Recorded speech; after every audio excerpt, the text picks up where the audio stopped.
Yes, so hello, and I'm here with John Benton. And hi, So you are an excellent trainer. And can you tell me a little bit what you're doing? yeah. My name is John Benton. If you guys don't know who I am, I work with female models, not just models, models, pageant girls. Any woman that wants to work with me to get more of that, like more of like a long, lean, feminine VS Miss USA type body, rather than like a bulky, like masculine CrossFit type body. So I have a studio here in Dallas.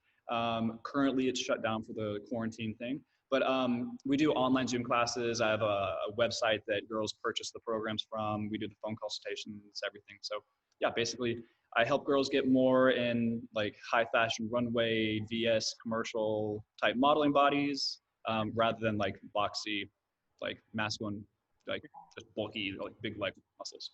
Yeah, well, I've seen the difference that you post of your clients. It's such a huge difference. Yeah, it's Uh, crazy. Yeah. yeah, Yeah. that's amazing to see. And is it indeed what you're saying? Is it different for models? And even if is there a difference between the girls from pageants or modeling agencies? Huh? Is there a difference? Yeah. So I train them all the same. I train like models and pageant girls the same, like that, the very athletic, long, lean muscle. The models I have to be a lot more particular with because, I mean, as you know, a model's career is like literally made or destroyed by like half an inch or an inch on their hips. So that could be like literally their career. You know, they could sign with their dream agency or get like the dream job, dream casting.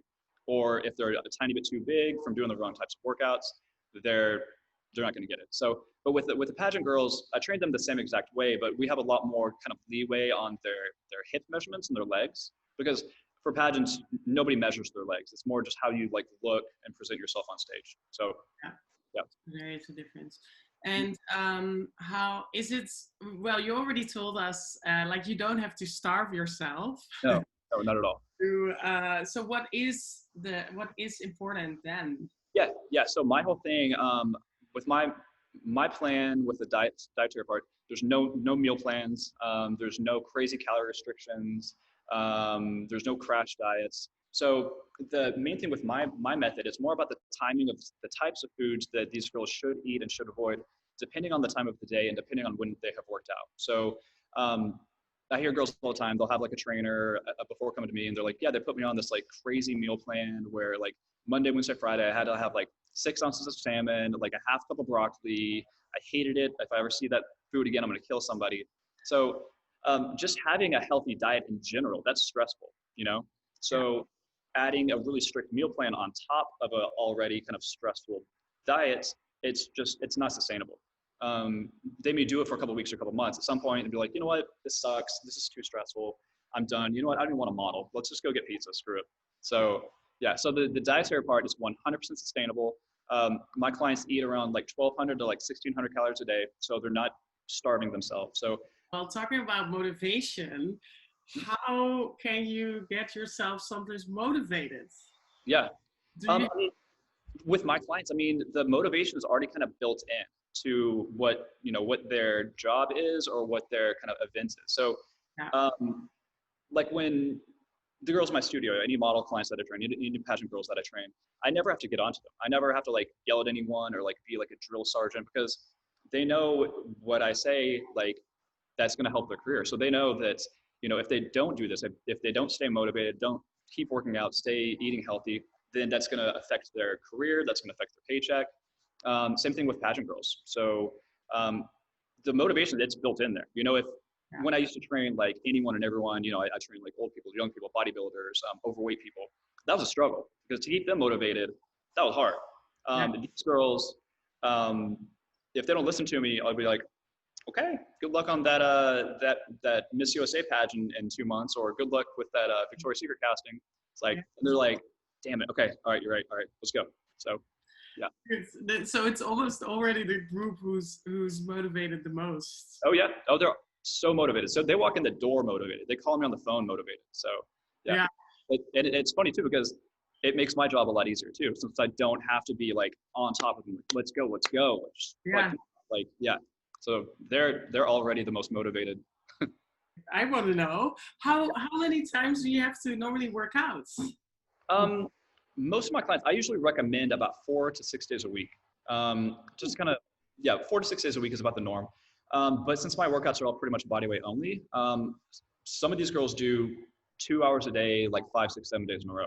So yeah, if the girl knows they have like a really big like shoot coming up, they're going to go have a big casting, or, you know, they have a big pageant in like a month. Some of them will do that. They'll do like multiple days.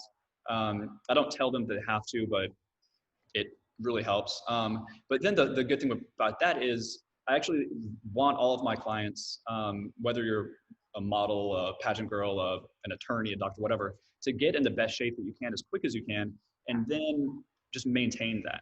So the maintenance part, that's the easy, fun part. Like actually getting down to like your perfect body, that's the kind of difficult part. So the faster you do it, then you just hang on to it, maintain it. And once again, that keeps them from kind of like yo-yoing again too. So, Yeah.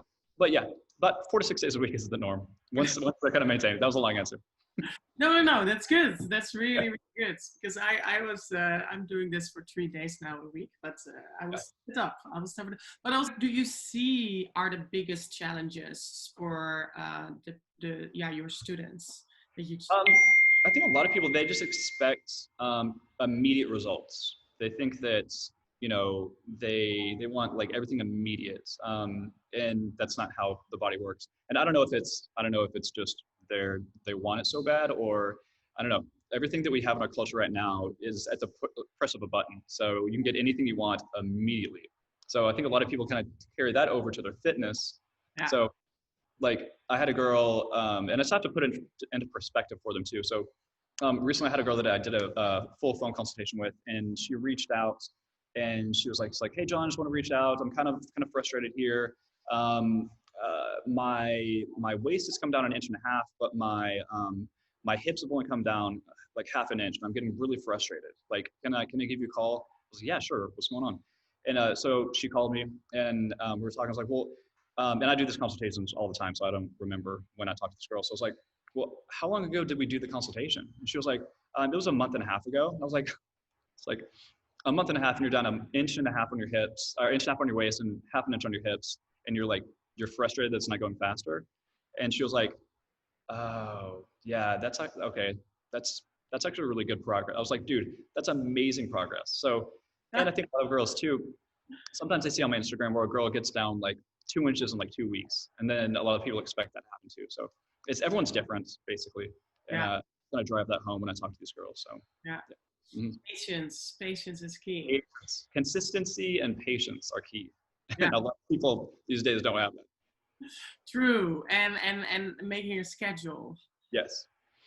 And, do you have any last advices for for aspiring models and girls who are already in the industry?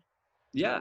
I mean, basically just, you got to work out for what your goals are. So many girls, like I get like beautiful girls that come in and they're trying to be like high fashion runway models. And, you know, we try to get their measurements down, but sometimes your body type just doesn't, it's not going to allow it. Like I have some girls in here that are like very low body fat. They're stunning. They're like 5'11", but just have a little bit wider bone structure. And they think that they see these other girls like, well, I'm pretty, I'm really low body fat. I'm tall. Like, why can't my measurements come down? And then they're like trying to starve themselves. And then I'm like, yeah, then like, well, okay, let's regroup. Maybe like high fashion runway isn't your thing, but think about like curve or something. So you just have to work with what your body type is. Don't look at other girls and be like, I want to do that, I can't do that. You might be able to, but if you can't, your body just won't allow it genetically. You can't force it, or else you're going to hurt yourself. Yeah. Mm-hmm. That consistency. Yeah, and just consistency, patience, and doing the workouts for what your body goals are. So many girls work out against what their own body goals are. So like I do these consultations with girls all the time, and they'll be like, yeah, I've got a trainer at my gym. She is great, but I'm doing tons of like lunges and squats and burpees and deadlifts and all this stuff. And they'll be like, my legs are getting bigger. Like I can't fit in my favorite jeans.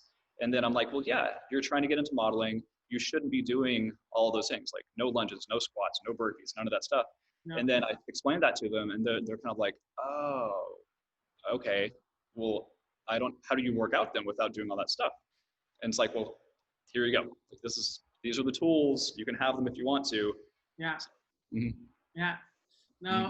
I'm very, very happy that you're here to train those girls, and Yeah. I really see great results.